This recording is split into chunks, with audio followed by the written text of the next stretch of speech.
Saudara-saudariku yang dikasihi Tuhan, salam berkah dalam. Semoga saudaraku semua dalam keadaan sehat dan bahagia. Dan jangan lupa mengawali harimu dengan senyum. Rabu 8 November 2023. Kita awali permenungan kita dengan tanda kemenangan Kristus dalam nama Bapa dan Putra dan Roh Kudus. Amin. Permenungan kita diambil dari Injil Lukas bab 14 ayat 25 sampai 33.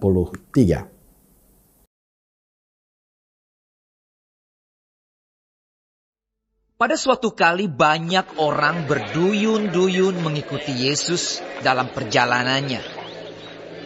Sambil berpaling ia berkata kepada mereka, "Jikalau seorang datang kepadaku dan ia tidak membenci bapanya, ibunya, istrinya, anak-anaknya, saudara-saudaranya laki-laki atau perempuan, bahkan nyawanya sendiri, ia tidak dapat menjadi muridku. Barang siapa tidak memikul salibnya dan mengikut aku, ia tidak dapat menjadi muridku. Sebab siapakah di antara kamu yang kalau mau mendirikan sebuah menara tidak duduk dahulu membuat anggaran biayanya? Kalau cukup uangnya untuk menyelesaikan pekerjaan itu, supaya jikalau ia sudah meletakkan dasarnya dan tidak dapat menyelesaikannya, jangan-jangan semua orang yang melihatnya mengejek dia sambil berkata, orang itu mulai mendirikan, tetapi ia tidak sanggup menyelesaikannya. Atau raja manakah yang kalau mau pergi berperang melawan raja lain, tidak duduk dahulu untuk mempertimbangkan apakah dengan 10.000 orang ia sanggup menghadapi lawan yang mendatanginya dengan 20.000 orang? Jikalau tidak, ia akan mengirim utusan selama musuh itu masih jauh untuk menanyakan syarat-syarat perdamaian. Demikian pula lah tiap-tiap orang di antara kamu yang tidak melepaskan dirinya dari segala miliknya, tidak dapat menjadi muridku." Saudaraku yang dikasihi Tuhan, bacaan Injil hari ini bicara tentang menjadi murid Yesus yang sesungguhnya. Menurut Injil, menjadi murid Yesus berarti bersedia menderita dan bangkit bersama Yesus. Untuk memastikan apa mereka sungguh mau mengikuti Yesus, ia berkata kepada mereka, "Jika seseorang datang kepadaku dan ia tidak membenci bapanya, ibunya, istrinya, anak-anaknya, saudara-saudarinya, bahkan nyawanya sendiri, ia tidak dapat menjadi muridku." Jadi murid sejati harus mengutamakan hubungan dengan Yesus. Syarat yang harus dipenuhi memang berat karena menuntut nyawa sendiri yang harus dikorbankan. Lalu pertanyaan, mengapa Yesus memberikan syarat begitu berat?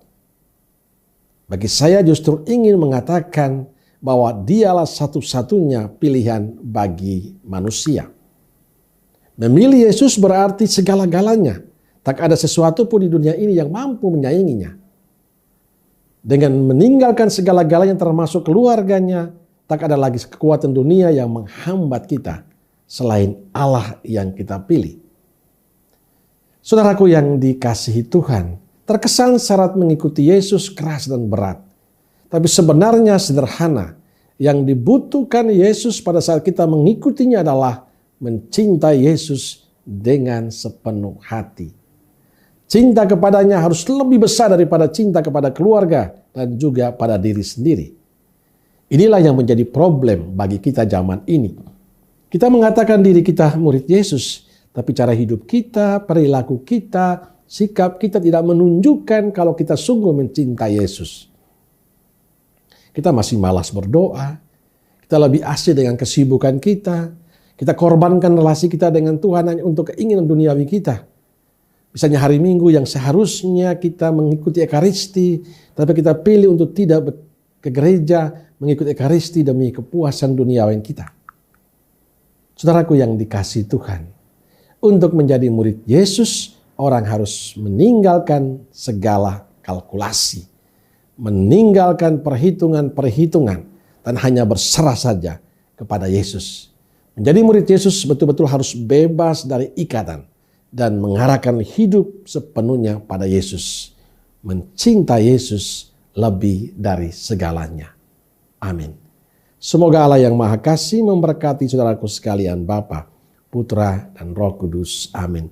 Duka Kudus Nazaret, doakanlah kami. Amin. Berkah dalam.